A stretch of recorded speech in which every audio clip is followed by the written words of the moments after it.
Hello, welcome to another reading vlog. I just got back from my island hopping.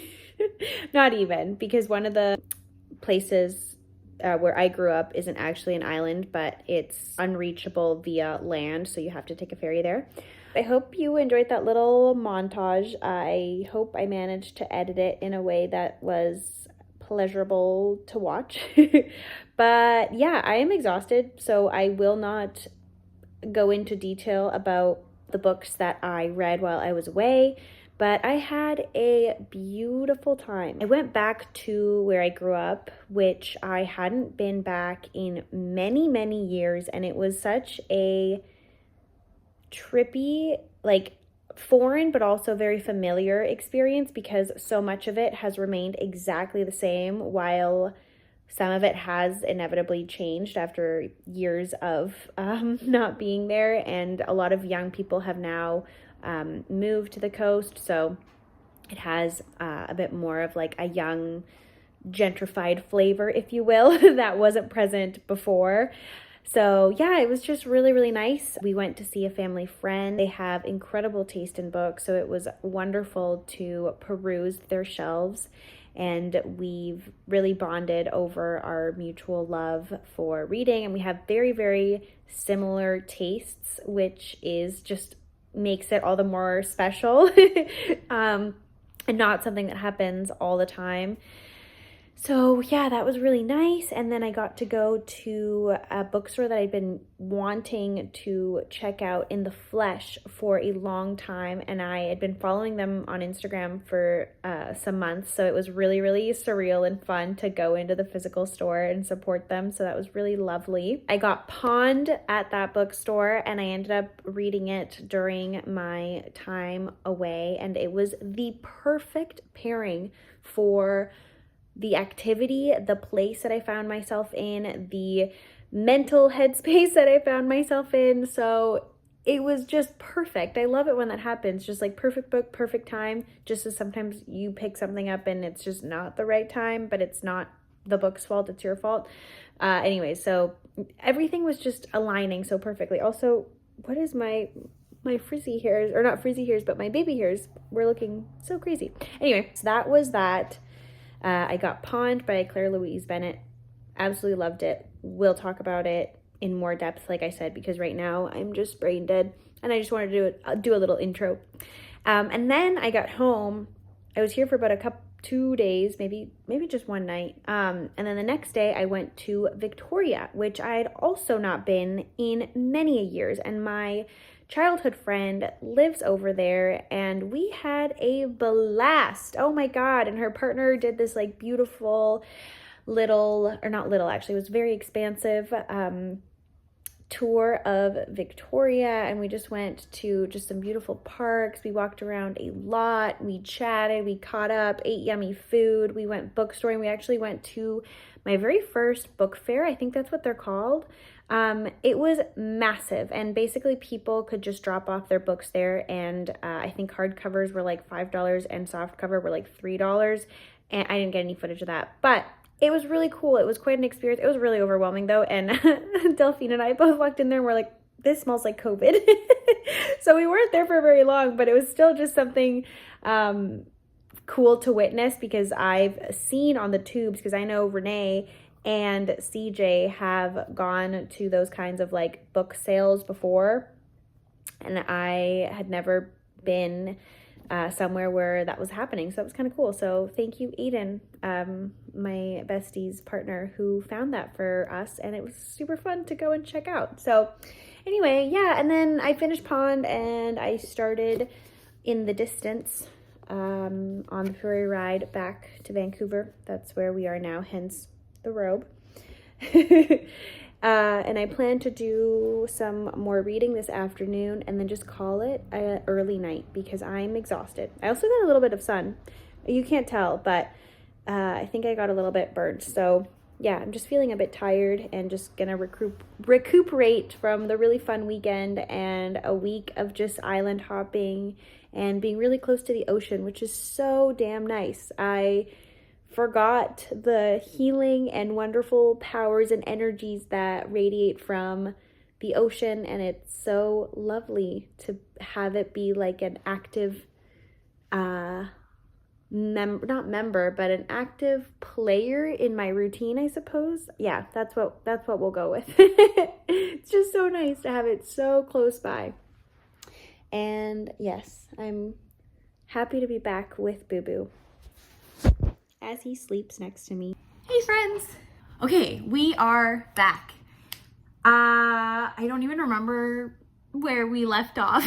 It's been a few days since I turned on the camera, and I am just frantically trying to pack for New York, and I'm just so excited. I feel like this was in the horizon for so long, and the day is almost upon us. So yeah, I'm feeling so good. And I actually, because by the time I post this, I would have already given it to her, but I'm bringing a little gift for my friend Zoe, who I'm staying with, and I decided to get her Whereas by Lily Long Soldier. We've talked about this before, but it is a, oh, my cat is trying to play with the tripod. No, boo-boo. I've spoken about this book of poetry before. It really beautifully documents and talks about the Indigenous experience in a U.S. context, which is quite foreign to me, if I'm being honest. I have not had much education when it comes to Indigenous nations in that geographical area. So this was just really, really beautiful, educational, and informative, and just stunning. So I thought this would be a really nice gift that I'm looking forward to giving her. I also did some damage. I went to McLeod's and I got a few things, but I left those books at my dad's studio. So I'll put the little image here, but I got Pachinko for my mom because she loves historical fiction, and I feel like that's totally up her alley, but I also plan to steal that at some point in time so that I can read it, because I've heard just really great things about that book, and I want to tackle chunky books this year. So that's one that I saw and instantly picked up. Then I got the third of the Elena Ferrante quartet, which again, we already talked about me wanting to get to that at some point this summer. And then the third book, what was the third book that I got? The Wall by, I'm blanking on the author. And that is extra special because I saw Sierra, and I hope I'm pronouncing your name right. But she is a lovely gal that I follow on Instagram. She has a bookish Instagram, and I'll put their username right here. But anyways, she went to McLeod's and she posted a picture of that book, and I was like, oh my God, that's so lovely. And I've never seen that cover.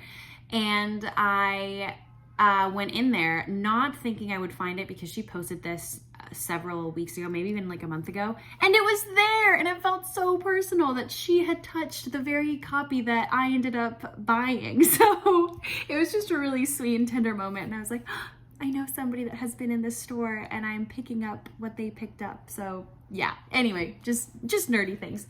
And then today I went to Pulp Fiction Books, which is another favorite of mine on Main Street, and I picked up If an Egyptian Cannot Speak English by Noor Naga. And this is going to be my airplane read along with In the Distance, because I'm like halfway through. So I suspect that I'll need something. If not on the airplane, surely on my trip to New York, I hope to find little pockets of reading time. So this is what I'm bringing with me, these two. Okay, now for the roundup of what I read during my island hopping endeavors. The first being Eastbound, and I'm gonna be honest with you, it was like, it wasn't anything mind-blowing. I maybe amped it up, hyped it up in my brain, and was just waiting for this like magnificent tiny that was going to just sweep me off my feet, kind of like how Science Preceding the End of the World had that effect on me. I was kind of waiting for like that 2.0, but that was not at all what happened. I honestly cannot even tell you anything about that book. It was just entirely forgettable. I may be roasting it a little bit too much. I mean, it was perfectly fine. It started out very promising, and then it just got a little bit boring. Like, I know that sounds so mean to say, and it's a perfectly fine tiny, to be honest with you. Like, I might just be a bit too harsh right now, but I, again, just wanted so much more from that book that I just did not really get. And maybe I was a little bit scattered while I was reading it, and perhaps I would have had a different opinion if I just sat down and just read the 100 pages, because it wasn't incredibly demanding of you by any means. But yeah, I don't know. And I also wasn't blown away by the writing either. I mean, it was fine. Like, it was good ish. Like, it was okay. It was fine. It was all right. It was truly all right. Hold on one sec. Yeah, nothing mind-blowing. And in fact, when I went to McLeod's, I ended up doing a trade-in. So I got like $5 off, and I ended up paying like $25 for those 3 books in exchange for giving them Eastbound, hence why I also don't have it here to hold up. However, we bounced back because I went to the Sunshine Coast, like I said. I walked out with Pond by Claire Louise Bennett, and it's a little bit messed up because I spilled some water on it and didn't notice. I friggin' loved this. Nothing happens, like absolutely nothing. So if you are not a plotless girly, you will friggin' hate this. It is a story about a woman who is living in this beautiful, idyllic little cottage in the Irish countryside. Essentially what this is as if the little voice in your head and the little dialogue that you have with the two selves that exist within you, all of that has come outside of your brain and onto the page. So ruminating on the most mundane shit and amplifying it, giving it a voice. Yeah, it's as if that little voice in her head had 100 and something pages to work with, and they narrated a few days in our lives. The book itself is just or rather, I guess, the unnamed woman is very self-reflexive, and we see her editing process, like questioning what it is that the little voice is writing and choosing to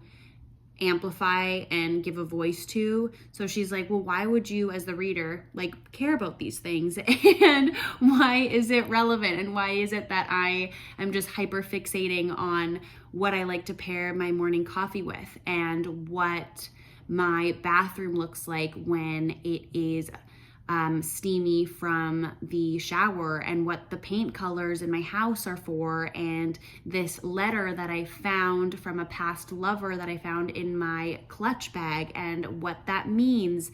And yeah, it was just freaking delightful. Like, I'm telling you, this is for the plotless girlies out there. Also, a lot of really beautiful language and a lot of words that I did not know. So if you are a lover of words, this is also for you, because I learned a lot of words, and I underlined a lot as well. I'm trying to see what I can read to you.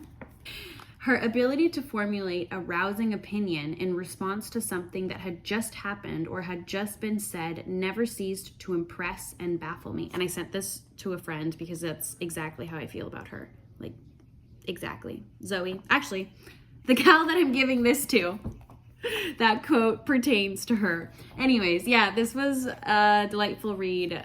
I highly recommend. I love Claire Louise Bennett. I read Checkout 19 this year as well, and I made a mental note to pick Pond up if I ever did see it. And last week was my opportunity. So devoured this entirely. So delicious, so delectable.